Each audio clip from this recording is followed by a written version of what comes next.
So students, we just have discussed about the Heisenberg uncertainty principle. Let's talk about the quantum mechanical model of an atom. Now this model was given by Heisenberg and Schrödinger in 1926. Now before studying quantum mechanical model, we have to know what is the meaning of quantum mechanics. Let's take an example. Now you can see that a cricket ball is moving around the center, and if light falls on cricket ball, will it deviate its path? No, definitely not. And if it's not deviating its path, we can apply the classical mechanics. We can find the angular momentum, we can find the velocity, we can find the acceleration, kinetic energy, and everything we can find about this cricket ball. But this is not possible in the case of electron. Why? Now this electron is moving around the nucleus, and if light falls on this electron, the electron will change its path.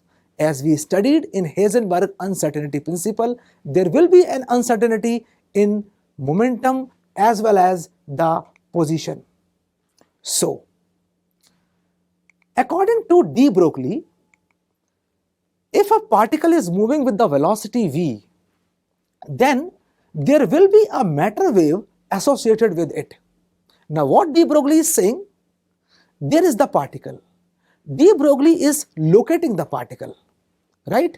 And he is saying that there will be a matter wave associated with it, and the wavelength of this matter wave we can find out by the formula lambda is equal to h upon mv. But according to the Heisenberg says lambda is equal to h upon mv, h is constant, m is the mass of electron, but the velocity will be uncertain. If we are uncertain in the velocity, how we can find out the wavelength? So that was the contradiction between these two theories. Then came the Schrödinger. He was very smart. What he said? According to Schrödinger, he said that, now he didn't say that there is the electron. He couldn't say that this is the electron, because according to Heisenberg, there will be an uncertainty in the position of the electron. We cannot locate the electron. He said, if there is a matter wave, then there will be an amplitude of the matter wave. So what he is doing? He is supporting de Broglie, right? As he is saying, there is a matter wave or there is an electron wave, he is supporting the wave nature of the electron, and he is saying that there is the amplitude of the electron wave. So he is supporting de Broglie, and then he says there may be an electron. It means that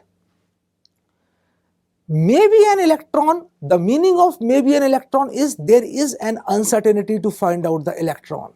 So he said de Broglie is also correct, Heisenberg is also correct. Now the question comes, how we will find out the value of xi and what is xi actually? Now, Schrödinger gave a wave equation.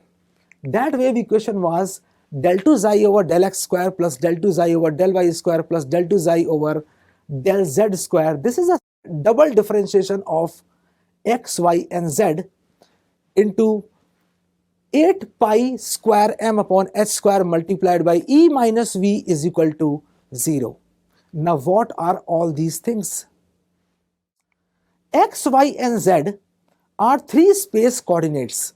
Now as we know that electron will keep on changing its path, and it can go anywhere around x-axis, y-axis or z-axis. So what he did, he double differentiated xi with respect to x, y and z. M is the mass of electron, h is the Planck's constant, and E is the total energy of the electron, and V is the potential energy of the electron. And xi, we know that it is the amplitude of the electron wave, which is called wave function also, right? Del 2 xi over del x square refers the second derivative of xi, and so on. So on means we are finding the double differentiation of xi with respect to x, and we can find out the double differentiation of xi with respect to y and z, and x, y, z are 3 coordinate axes. Now, Schrodinger wave equation. This was the Schrodinger wave equation we just studied. Now, take this double differentiated part and bring this part to right hand side. If we move it to right hand side, the equation will become 8 pi square m upon h square e minus v xi is equal to minus of del 2 xi over del x square plus del 2 xi over del y square plus del 2 xi over del z square. Now what we want to do, we want to find out the value of E xi. Now cross multiply h square and 4 pi square m. The equation will become E minus V xi is equal to minus of del 2 xi over del x square plus del 2 xi over del y square plus del 2 xi over del z square multiplied by h square upon 8 pi square into m. And if we find the value of E xi from here, we will get the Schrodinger wave equation in the form of E xi is equal to h cap xi. So what we have done, we have kept E xi on the right hand side, we have taken all other things on the right hand side, and that was the function of xi, and this h cap is called the Hamiltonian function, which is given in NCERT. Now what we have to do with this Schrodinger wave equation? We will not solve it.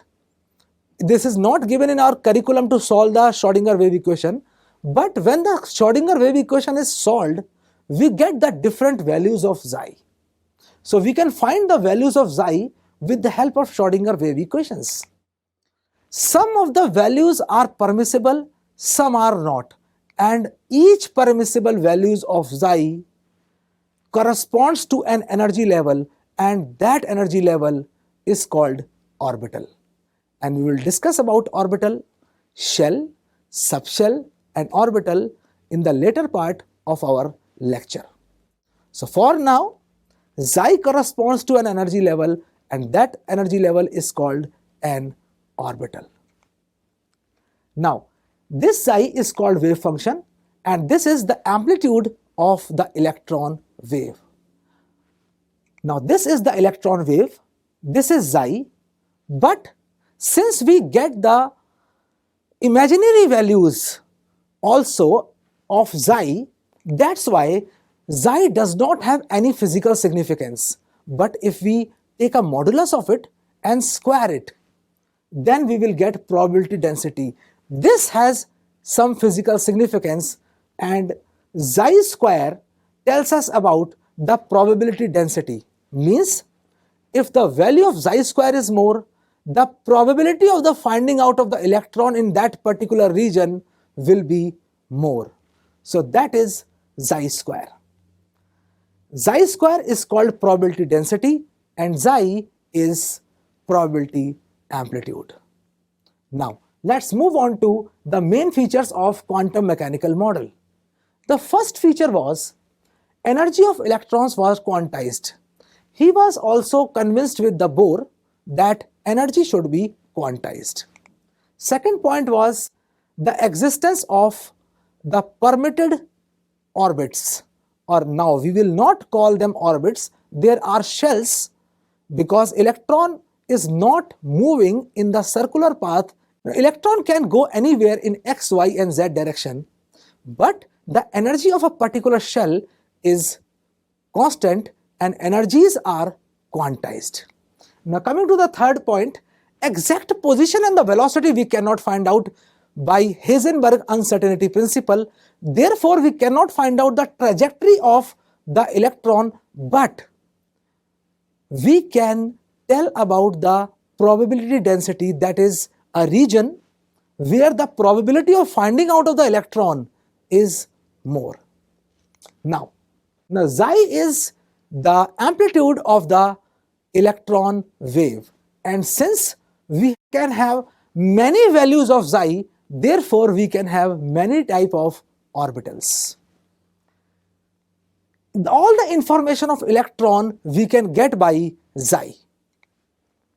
The probability of the finding out of the electron can be judged by the probability density, that is xi square, and that will be always positive. Now, coming to the conclusion, we cannot say there is electron, this is electron wave, and this is an amplitude. No. What we have to do, what we have to say? We have to say that if there is a matter wave or the electron wave, there will be xi. It means that there may be an electron, and xi is wave function, and probability density is xi square, and where the probability of the finding out of the electron is maximum, that place is called orbital. Let's know more about orbital.